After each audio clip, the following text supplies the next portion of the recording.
दोस्तों, एक बार फिर से मैं आप सभी के सामने हाजिर हूं एक नई वीडियो लेके, जिसमें मैं आपको पढ़ाने वाला हूं आज एडेप्ट एक्शन के बारे में। आई होप कि आपको बहुत अच्छी तरह समझ में आएगा। तो एडेप्ट एक्शन में हम पढ़ने वाले हैं ऐसे वाक्य जिन हिंदी के वाक्यों में आ जाता है काबिल हूं या लायक हूं। जैसे आपने अक्सर सुना होगा, मैं दौड़ने के लायक हूं या फिर मैं जीतने के लायक हूं। तू जीतने के लायक नहीं है, तू मेरे से बात करने लायक नहीं है। तो ऐसे शब्दों को इंग्लिश में हम किस प्रकार से बोलते हैं, आज मैं इस वीडियो में आपको सिखाने वाला हूं। तो ध्यान देंगे, काबिल है या फिर योग्य है, और एक और चीज कह सकते हैं हम, सक्षम है। जब वाक्य हिंदी में इन शब्दों से खत्म होते हैं तो उसे इंग्लिश में कैसे बोलते हैं आज हम सीखने वाले हैं। तो इसके अंदर हम यूज करते हैं एबल टू का, एबल टू प्लस में एक्शन की फर्स्ट फॉर्म। ओके, चाहे काबिल आ जाए, चाहे लायक आ जाए, चाहे सक्षम आ जाए, चाहे योग्य आ जाए, हमें इंग्लिश में एक ही शब्द यूज करना है, क्या, एबल टू का। ठीक है, सबसे पहले हम देखते हैं इसको प्रेजेंट में किस प्रकार से यूज करना है। तो पार्ट 1 में हम देखने वाले हैं how to use in present. अगर हमें प्रेजेंट में यूज करना तो हमें यूज करना पड़ेगा इज, एम, आर के साथ एबल टू। और मुझे कहना हो मैं कंपटीशन में पार्टिसिपेट करने लायक हूं, या फिर फोल्क सॉन्ग कंपटीशन में मैं पार्टिसिपेट करने लायक हूं। फोल्क सॉन्ग क्या होता है? फोल्क सॉन्ग का मतलब होता है लोकगीत। मतलब लोकगीत के लिए एक प्रतियोगिता चल रही है और मैं उसमें सहभागिता निभाने के काबिल हूं, पार्टिसिपेट करने के काबिल। तो हम कहेंगे आई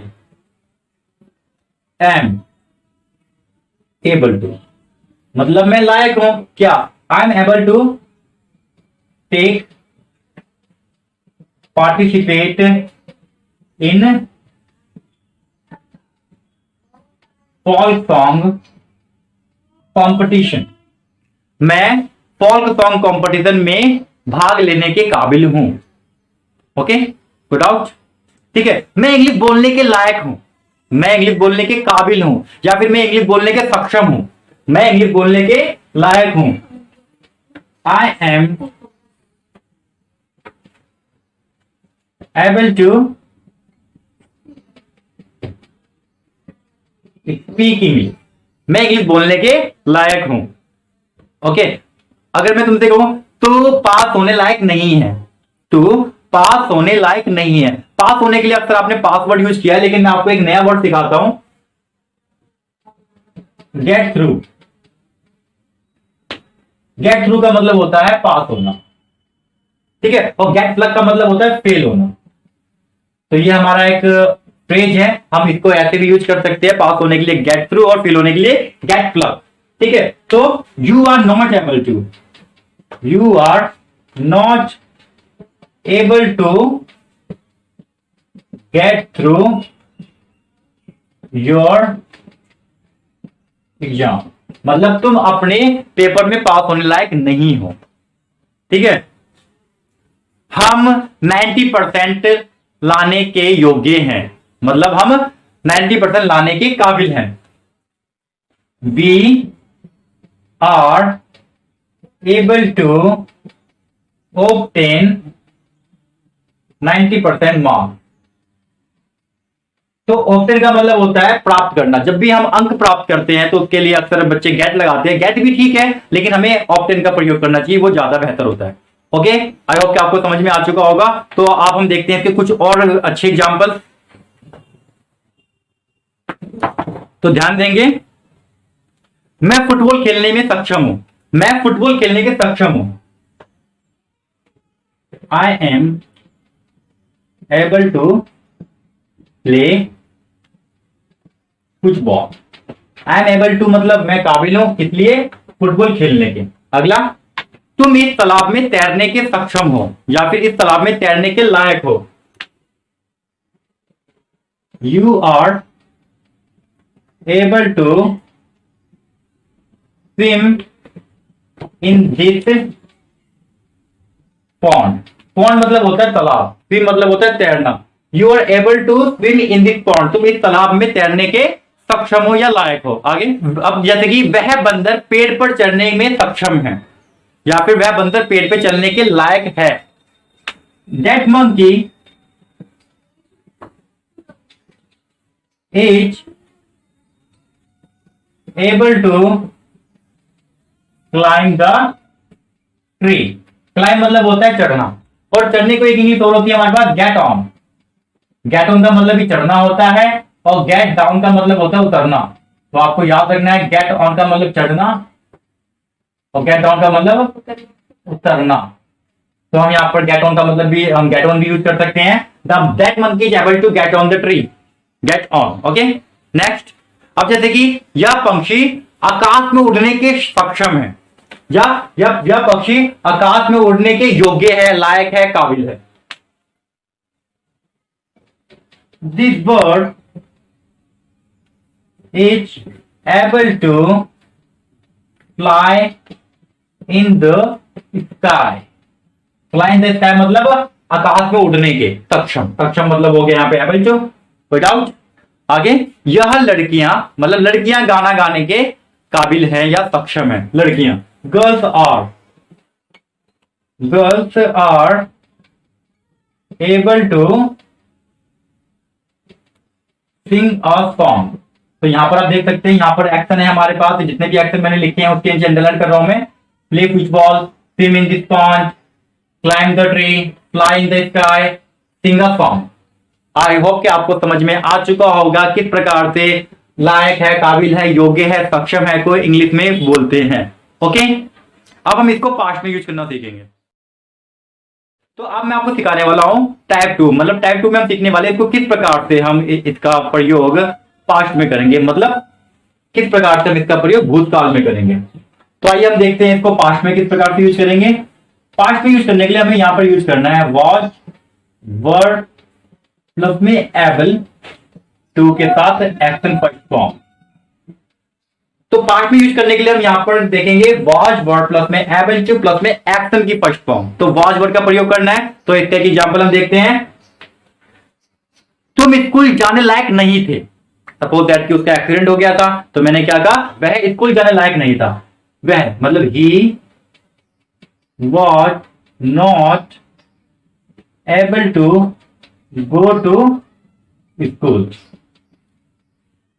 सपोज दैट कि कल रात मेरे हाथ में चोट लगी हुई थी और मैं पार्टी में गया और मैं वहां पे खाना नहीं खा पा रहा था।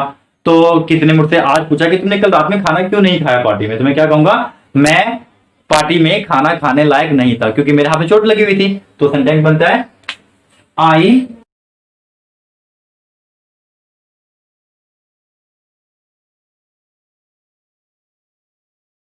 Was not able to eat food in the party. मैं पार्टी में खाना खाने लायक नहीं था।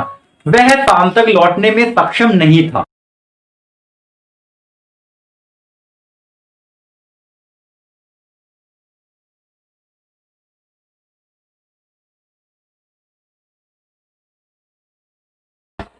He was not able to come back home yesterday। मतलब कल वह घर पर लौटने के सक्षम नहीं था। ठीक है, तो नहीं के लिए हम नॉट लगा रहे हैं, और कम बैक होम का मतलब होता है घर वापिस आना। याद रखना, होम से पहले कभी भी टू का प्रयोग नहीं होता है according to grammar. Okay, next. वह कार चलाने में सक्षम था या कार चलाने के लायक था। He was able to drive the car। Next, वह तुमसे बात करने के सक्षम नहीं था। वह तुमसे बात करने के लायक नहीं था।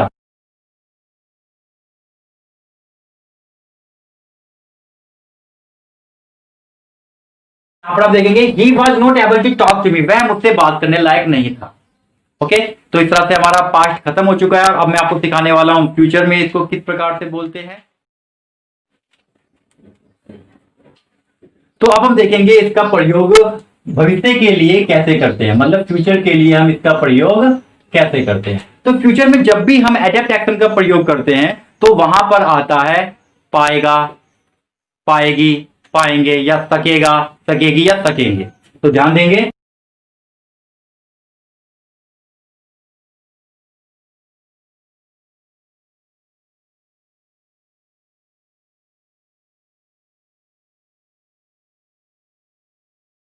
तो यहां पर आप देखेंगे फ्यूचर में क्या आता है? पाएगा, पाएगी, पाएंगे, सकेगा, सकेंगी या सकेगा। ठीक है, और इसके लिए हम इंग्लिश में यूज करते हैं will be able to. Will be able to साथ में एक्शन की फर्स्ट फॉर्म। तो आइए देखते हैं इसके कुछ एग्जांपल। अब जैसे कि मुझे बोल रहा हूं मैं साइकिल चला सकूंगा, तो क्या बोलना है? मैं साइकिल चला सकूंगा। I will be able to ride the cycle. तो आपको यहां पर ध्यान देना है, साइकिल चलाने को इंग्लिश में कहते हैं राइड द साइकिल। क्या कहते हैं? Ride the cycle. Okay, next. तो मैं कहता हूं वह इंग्लिश पढ़ सकेगा। वह इंग्लिश अच्छी तरह से पढ़ सकेगा। वह, he will be able to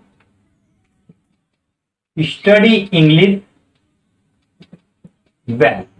well का मतलब होता है अच्छी तरह से, तो he will be able to study English well. वह अच्छी तरह से इंग्लिश पढ़ सकेगा। वह कल तक दिल्ली पहुंच पाएगा। वह कल तक दिल्ली पहुंच पाएगा। तो वह के लिए क्या होता है? He will be able to reach Delhi. तो रीच को इंग्लिश में कहते हैं पहुंचना, और दिल्ली पहुंचने के लिए हम बोलेंगे रीच दिल्ली। तो he will be able to reach Delhi till tomorrow. Till tomorrow का मतलब होता है कल तक। तो टिल का मतलब होता है तक, कल तक के लिए टिल टुमारो, और आज तक के लिए टिल टुडे। और मुझे कहना हो अब तक, तो अब तक के लिए क्या बोलेंगे? Till now. टिल नाउ मतलब अब तक। नेक्स्ट। अब जैसे मुझे कहना हो अब वह तैर सकेगा। तैरना मतलब स्विम। अब वह,